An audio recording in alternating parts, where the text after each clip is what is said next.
Oke, assalamualaikum warahmatullahi wabarakatuh. Selamat pagi. Kita lanjut untuk pelajaran kita gas processing. Jadi pagi ini kita akan membahas proses pencairan gas. Setelah kemarin kita banyak belajar masalah removal CO2 removal, kemudian ada mercury removal, kemudian unit yang lain. Kemudian setelah kita rasa bahwa di apa namanya di proses itu spesifikasinya sudah memenuhi yang apa yang kita inginkan, berarti, proses selanjutnya yang akan kita lakukan yaitu proses pencairan gas. Jadi kan seperti yang kita tahu bahwa ketika kita pendistribusian gas, itu pasti dalam fase cair, apalagi yang dia dalam bentuk tangki, kecuali kalau dia dalam bentuk piping ya. Makanya di sini perlu adanya pencairan gas. Kemudian apa sih tujuan dilakukan untuk pencairan gas karbon di sini? Ada beberapa tujuan yang bisa dicapai yang ingin dicapai untuk, kenapa sih eee, pada proses, pada gas di plant itu perlu adanya proses pencairan. Yang pertama adalah agar dapat dipisahkan komponen-komponennya dengan proses distilasi atau vaksinasi. Jadi nanti kan ketika kalian setelah, setelah dicairkan, kalau dalam fase cair itu kan pasti akan dipisahkan, misalkan antara metan, etan, propan, butan, dan yang lainnya. Kalau kalian dalam fase gas, otomatis kalau dalam satu fase, kalian tidak akan bisa melakukan proses pemisahan dengan cara distilasi atau vaksinasi. Seperti yang kita tahu, bahwa proses pemisahan secara distilasi itu kan adalah proses pemisahan berdasarkan titik didihnya. Jadi, setelah gas itu dicairkan, baru kemudian dia bisa dipisahkan berdasarkan fraksi-fraksinya. Tuh. Kemudian yang kedua, yaitu untuk memudahkan dalam handlingnya. Seperti yang kita tahu kalau fase gas itu kan tetap tetap ketika kita selalu tahu bahwa ketika sebuah gas itu akan lebih mudah di-handling ketika dia dalam fase liquid. Dan ini akan berbeda ketika kita nanti menghandlenya dalam fase gas, otomatis kan dia fase gas itu kan sesuatu yang lebih lebih susah ya. Kalau fase liquid kan ditekan, dikompres, diliquidkan, kemudian dikompres, dia handlingnya akan lebih mudah. Walaupun nanti kita membutuhkan tekanan tertentu untuk mencapai titik liquidnya atau fase liquidnya. Kemudian ada beberapa metode yang dapat digunakan untuk proses pencairan gas.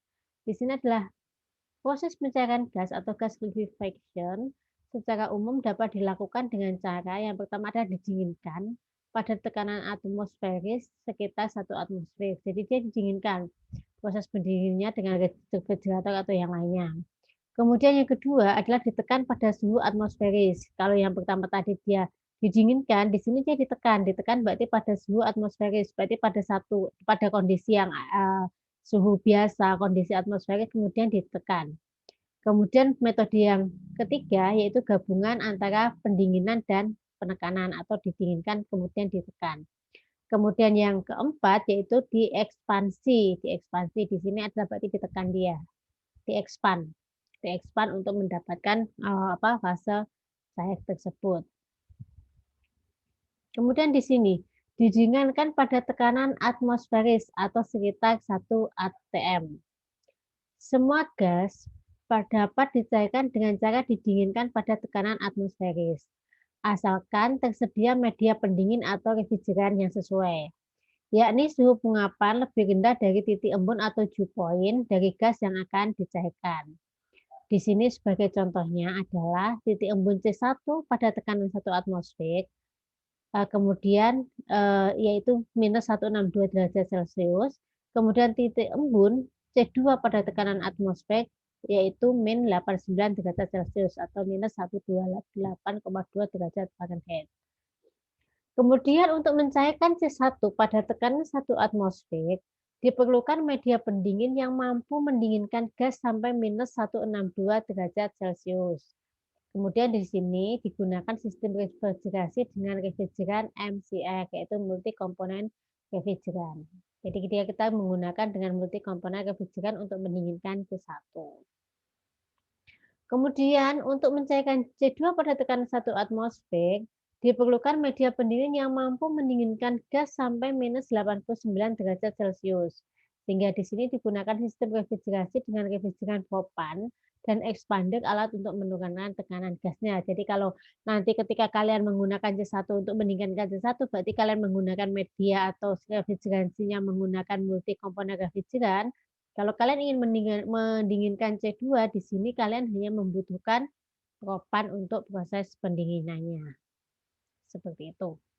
Kemudian tadi adalah untuk proses pendinginan. Kemudian gimana kalau dengan proses penekanan atau ditekan? Ditekan pada suhu atmosferis di sini.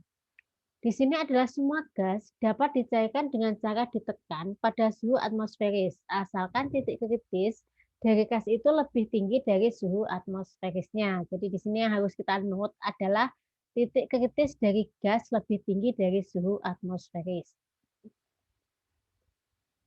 Bila suhu atmosferis kata-kata 35 derajat Celcius, ini kita ambil contoh di Indonesia ya, maksudnya 35 derajat Celcius. Karena kalau nanti kita bicara di luar negeri itu akan berbeda. Atmosferis itu kalau fase apa musim dingin atau musim panas itu akan berbeda. Tapi kita mengambil average kata-kata dari suhu atmosferisnya yaitu 35 derajat Celcius.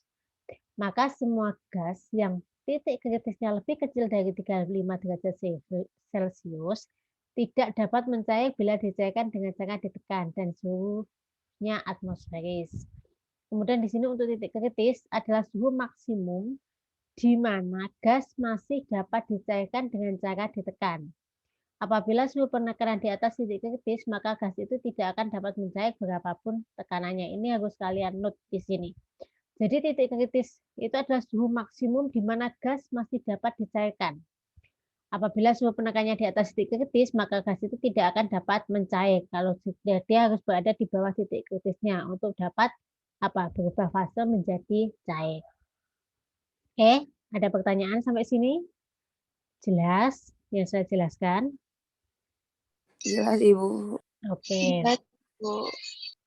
Kemudian selanjutnya di sini adalah beberapa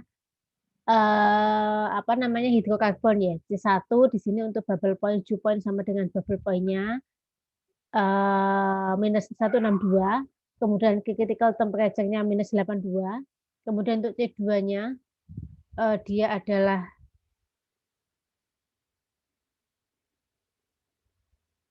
sebentar ya.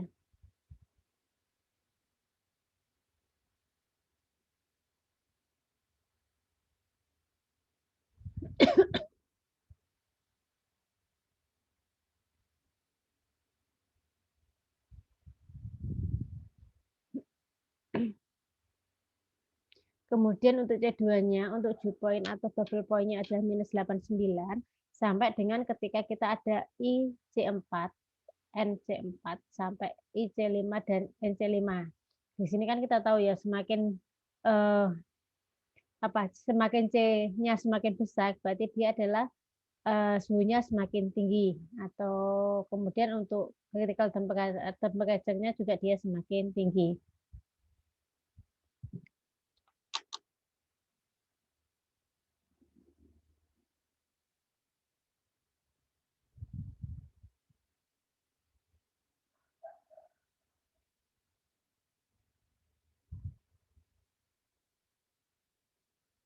Oke, kemudian di sini adalah hubungan antara volume, tekanan, dan temperature gas pada daerah sekitar kurva. Kayaknya kita kemarin sudah pernah bahas ini juga ya. Di sini kalau di sini ada fase liquid, kemudian yang di tengah ini adalah fase liquid dan vapor, kemudian di sini ada fase vapornya. Di mana untuk garis yang melengkung di sini satu rate liquid line dan vapor dan satu rate vapor line. Kalau di sini ada liquid line, kemudian di sini adalah vapor line. Kemudian di sini adalah di sini berarti adalah fase vapornya, kemudian di sini ada temperature critical-nya atau TC-nya, kemudian di sini ada isotom lainnya. Di sana mana di sini ada T1, ada T2, ada T3, ada TC, di mana T1 itu akan lebih besar daripada TC, kemudian T2-nya dan T3-nya TC lebih besar daripada T2 dan T2 lebih besar daripada T3 di sini. Makanya di sana kalau nanti dia fase liquid, otomatis dia harus nilai T3-nya harus lebih kecil. Nah, seperti itu kan harus ditekan lebih kecil dari tekanan kritikalnya kan seperti itu tadi. Kemudian yang ketiga, tadi ada yang kedua yaitu dengan apa tadi? Proses pencairan dengan cara didinginkan. Untuk yang ketiga di sini adalah proses pencairan gas dengan didinginkan dan ditekan. Dia sudah didinginkan, kemudian dia juga ada proses penekanan atau ditekan. Di gas plant, tekanan gas sudah tinggi, sehingga untuk mencairkan gas tinggal mendinginkan menggunakan refrigeran. Sorry, itu saya salah. Umumnya dipakai propan, ada juga yang menggunakan freon. Di refinery, pada umumnya tekanan gas rendah, sehingga untuk mencairkannya refinery gas dinaikkan tekanannya menggunakan kompresor baru didinginkan. Di sini ada dua proses yang berbeda ya. Di sini kalau kita mau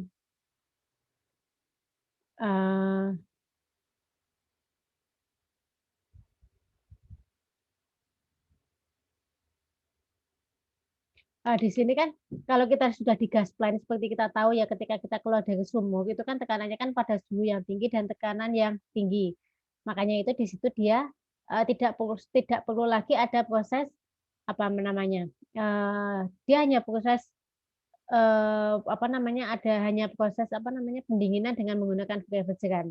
Tapi ketika kalian ada di plant seperti di refinery unit yang ada di Pertamina, itu kan memang kondisinya biasanya kan dari feed-nya dari beberapa lokasi yang berbeda. Kemudian di handlingnya adalah pada kondisi sudah tidak tekanan tidak terlalu tinggi. Karena dia tekanannya tidak terlalu tinggi, otomatis kan kita ketika kita akan mencairkan, di situ kita butuh menaikkan tekanan dulu, kemudian baru didinginkan. Proses penaikan tekanannya dengan apa? Berarti kan ketika kita dinaikkan, berarti kita akan proses dikompres terlebih dahulu. Dikompres dengan menggunakan kompresor seperti ini. Seperti itu. Ada pertanyaan? Sampai di sini.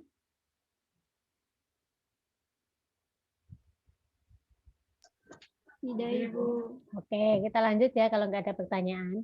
Kemudian yang ketiga yaitu dengan ekspansi atau proses kriogenik.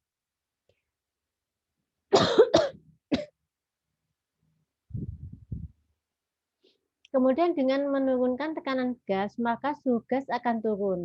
Maka tinggi penurunan tekanan gas di sini akan menyebabkan penurunan suhu semakin besar. Artinya, suhu gas semakin rendah, bahkan minus. Di sini ketika makin tinggi penurunan tekanan gas, maka penurunan suhu gas semakin besar. Berarti kan semakin penurunan semakin besar, otomatis di sini apa namanya suhu gasnya akan semakin rendah, bahkan minus.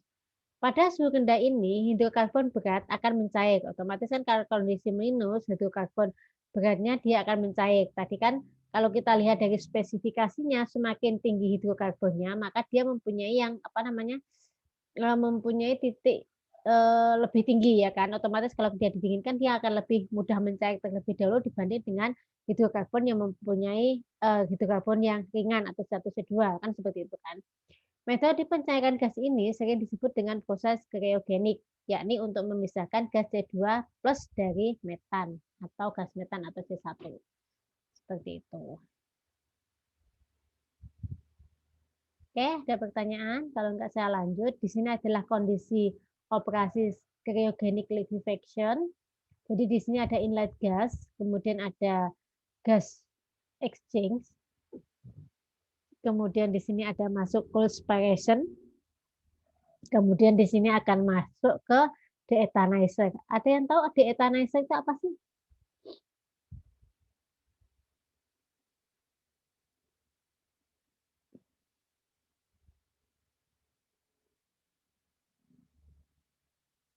Ada deethanizer itu apa?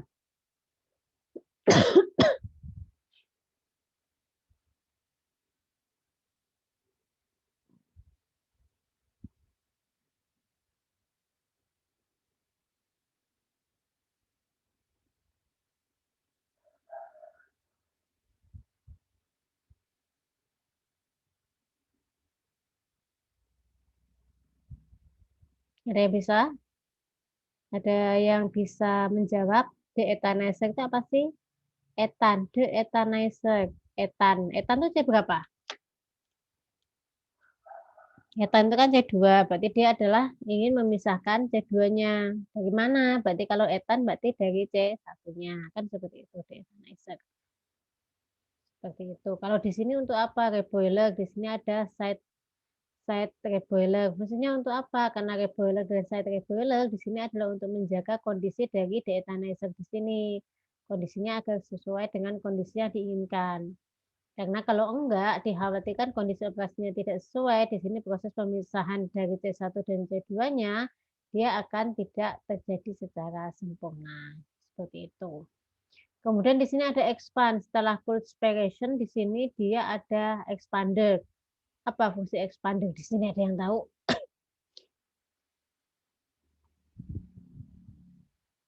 Expand, tadi sudah dijelaskan apa expand. Expander tadi apa? Berarti dia adalah menaikkan tekanan supaya dia sesuai dengan tekanan mana dan tekanan kondisi operasi yang diinginkan di deethanizer di sini. Seperti itu. Ada pertanyaan sampai di sini? Kita break 5 menit ya. Saya tak ambil minum. Baik, Ibu. Kita lanjut ya untuk apa namanya? Untuk pelajarannya. Jadi itu adalah kondisi operasi di kriogenik. Kemudian kita lanjut untuk proses distilasi. Tadi kan sudah saya jelaskan ketika sudah proses pendinginan, itu adalah fungsinya salah satu adalah untuk memisahkan pada proses distilasi maupun ekstraksi, ya kan? Proses distilasi, kita tahu, mungkin kalian sudah banyak tahu tentang proses distilasi itu seperti apa. Jadi proses distilasi itu adalah pemisahan komponen-komponen gas berdasarkan perbedaan titik didih. Jadi di situ nanti komponen-komponen akan dipisahkan berdasarkan titik didihnya. Kemudian agar komponen gas dapat dipisahkan dalam komponen distilasi, maka gas tersebut perlu dicairkan terlebih dahulu. Makanya tadi kenapa sih perlu adanya proses pencairan gas dengan cara apa tadi? Dengan cara pendinginan maupun dengan cara ditekan maupun pendinginan ditekan atau dengan cara yang lainnya. Kemudian setelah masuk kolom distilasi, maka komponen yang relatif ringan akan naik ke atas dan keluar pada top kolom, sedangkan komponen gas yang lebih berat akan keluar lewat bottom kolom. Itu kalau dia adalah cuma ada bottom dan top. Tapi biasanya kalau dia diproses distilasi untuk minyak bumi, dia akan ada side produknya juga di situ. Berarti produk-produk yang berasal dari tengah. Ada yang top, ada bottom, juga ada side produk dari kolom distilasinya. Di sini adalah contoh peralatan distilasi bertekanan. Jadi di sini ada feed-nya C3+, kemudian di sini ada tray-traynya, kemudian karena proses pemisahan berdasarkan titik didih, di sini untuk yang dia C3 produknya itu adalah C4+, kemudian yang C3-nya dia akan naik ke atas. Kemudian yang harus kalian tahu di sini ada propan, kemudian di sini ada overhead condenser, kemudian di sini ada kondenser, kemudian yang di bawah ada boiler di sini. Kemudian apa sih fungsi dari kondenser dan reboiler di sini? Karena kan kita tahu ketika ada di kolom di sini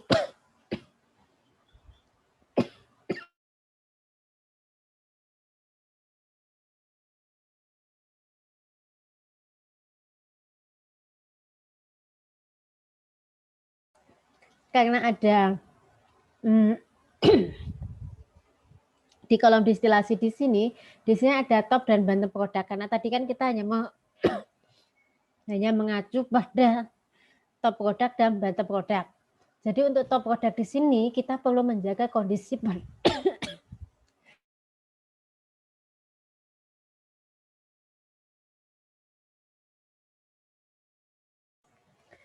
Maaf, kita perlu menjaga kondisi pada top produknya. Bagaimana cara menjaga kondisi suhu pada top produk? Berarti dengan cara mengalihkan kondensor di sini. Misal di sini, jika kalian merasa bahwa suhu di top produkmu terlalu tinggi karena adanya pemanasan dari feed atau yang lainnya, otomatis kalian harus menurunkan suhu yang ada di top produkmu. Dengan cara apa? Berarti kalian harus membuka dari kolom kondensor di sini. Begitu juga ketika di bottom produk. Di sini ada reboiler. Reboiler di sini adalah fungsinya untuk menjaga suhu. Selain itu juga menjaga kemurnian dari bottom produkmu. Dimana di sini kalau di reboiler otomatis kan nanti ketika dipanaskan komponen-komponen yang seharusnya tidak ikut terbawa akan diuapkan kembali sehingga dimasukkan ke kolom distilasi. Itu sehingga di sini adalah untuk menjaga kepurnian dari produk yang kalian miliki. Kemudian fungsi yang kedua sama dengan kondensor yang di atas tadi, di reboiler di sini fungsinya adalah dia untuk menjaga suhu yang ada di bottom kolommu, di bottom kolom dari distilasi di sini. Dengan cara apa? Misal di sini, karena kalian adanya pengaruh dari suhu, kemudian di bottom produkmu suhu yang kalian inginkan misalkan 221 derajat Fahrenheit di sini. Kemudian ternyata dia turun menjadi 115. Otomatis kalian harus membuka feed yang masuk ke dalam kolom untuk lebih tinggi supaya kalian bisa menjaga suhu yang ada di bottom kolom dari distilasimu. Itu adalah fungsinya. Sampai di sini ada pertanyaan, ada sesuatu yang ingin didiskusikan?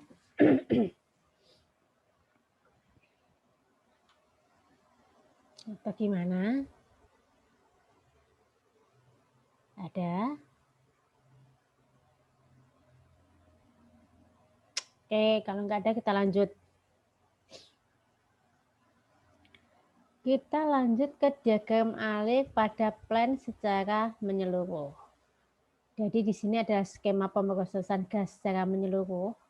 Jadi di sini harus saya ingatkan, kalian ketika kalian membuat sebuah proses pemrosesan gas, hal awal yang harus kalian benar-benar pahami atau yang harus kalian ketahui adalah spesifikasi dari feedmu atau komposisi dari feedmu. Itu harus sesuatu yang harus benar-benar kalian pahami. Karena di sini akan menentukan peralatan apa yang akan kalian ambil. Yang pertama adalah proses apa yang akan kalian pilih, kemudian peralatan apa yang akan kalian ambil. Kalian nggak bisa mendesain sebuah proses ataupun mendesain sebuah alat kalau kalian tidak tahu komposisi dari feedmu. Itu yang harus kalian pegang. Jadi ketika nanti kalian diminta untuk mendesain, berarti hal pertama yang harus kalian tanyakan adalah apa komposisi gasnya. Pada kondisi berapa, pada suhu berapa, pada tekanan berapa, itu memang benar-benar kalian harus tahu dan kalian harus paham di situ. Ini sebagai salah satunya di gas well-nya ada C1, C2, C3, C4, dan C5+, dan impurities di sini. Di sini saya tidak menghitung berapa banyak komposisi atau impuritisnya. Di sini adalah lebih ke proses secara keseluruhan. Jadi ketika keluar dari gas well, yang perlu dilakukan adalah proses pendinginan. Proses pendinginan di sini adalah untuk memisahkan separator atau proses pemisahan dengan menggunakan separator untuk memisahkan dari H2O kondensat dan gasnya di sini.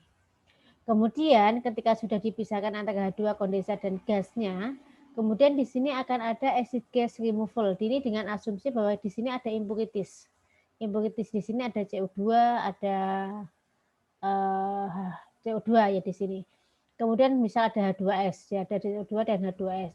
Berarti hal yang pertama adalah kalian harus menghilangkan acid gas atau unit pemisah penghilangan acid gas yaitu CO2 dan H2S.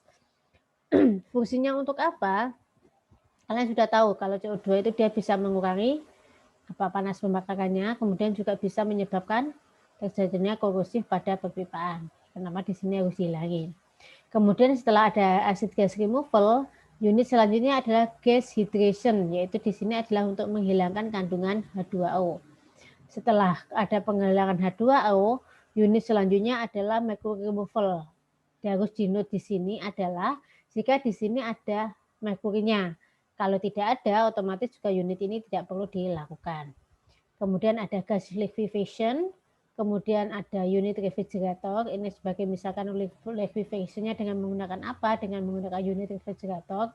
Kemudian ada unit fraksinasi atau distilasi. Sehingga di sini ada produk yang kita hasilkan. Seperti itu. Ada pertanyaan sampai di sini?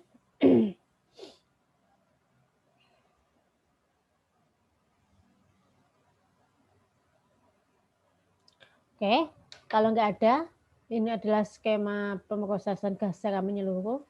Kemudian di sini ada beberapa catatan yang perlu kalian ingat. Di sini untuk komponen gas yang dicairkan tergantung dari jenis produk yang dikehendaki atau tujuan utama pemrosesan gas. Saya sudah menjelaskan dari awal bahwa segala sesuatunya itu adalah tergantung dari komposisi, kemudian tergantung dari produk yang kita kehendaki. Mau jadi apa sih produk kita? Misalkan C1, C2 mau diproses seperti apa sih? Mau dengan piping kah atau mau dengan proses pengiriman dengan menggunakan tanker kah? Itu menjadi concern dari ketika kita akan mendesain sebuah proses. Kemudian untuk fraksinasi terdiri dari beberapa unit kolom fraksinasi. Di sini untuk jumlah unit kolom fraksinasi tergantung dari jenis-jenis produk yang dikehendaki. Makanya tadi kan kalau di contoh tadi fraksinasi atau distilasinya hanya ada 2 produk yaitu bottom dan top dan bottom. Tapi di sini nanti untuk fraksinasi secara keseluruhan nanti tergantung produk apa sih yang pengen kalian pisahkan di situ. Itu juga akan menjadi concern-nya. Kemudian pada umumnya digunakan refrigeran propan. Khusus untuk LNG plant digunakan pendingin 2 tahap dengan refrigeran propan dan MCR atau multi komponen refrigeran. Oke. Ada pertanyaan sampai di sini? Ada sesuatu yang mau didiskusikan atau seperti apa? Kalau nggak ada, ini ini ada beberapa contoh gas plant dari beberapa company. Di sini untuk ditarakan seperti ini unitnya. Jadi ada beberapa unit, kemudian yang di sini ada di Tambun, di Bekasi. Di sini lebih ke kode-kode ya. Ini V itu biasanya vessel. Vessel ini bisa tergantung pendinginan atau apa. Ini kalau M ini cooling tower, kemudian T ini tangki, biasanya seperti itu. Ini D ini kolom distilasinya. Kemudian di sini untuk yang lebih lebih jelas ya untuk Tambun. Untuk unit stasiun kompresor gas Tambun. Ini untuk unit LPG dari gelas Tambun. Di sini ada separator, kemudian ada economizer, kemudian ada reboiler, ada ada kolom distilasi dan yang lainnya. Ini untuk HES gersik LPG recovery plant-nya, dia lebih kompleks. Jadi di sini mana fitnya. Ini dari unit 2 of sales purification di sini sampai keluar dari elektrostatik teater di sini yang bawah di sini. Ini untuk oil treating and facilities. Kemudian di sini ada overview unit LPG recovery Pertamina unit 4 Cilacap. Kemudian di sini daftar pustaka. Sudah selesai. Ada pertanyaan sampai di sini? Jadi itu untuk pagi ini. Jadi nanti dipelajari. Ada sesuatu yang mau ditanyakan atau didiskusikan?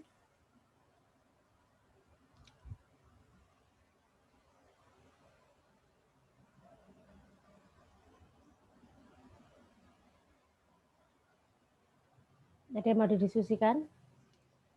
Kalau nggak ada, nanti untuk belajar, ini dipilih salah satu unit ya, untuk dibuat prosesnya, proses diagramnya seperti apa. Bukan prosesnya, penjelasan proses. Kayaknya prosesnya kan sudah ini.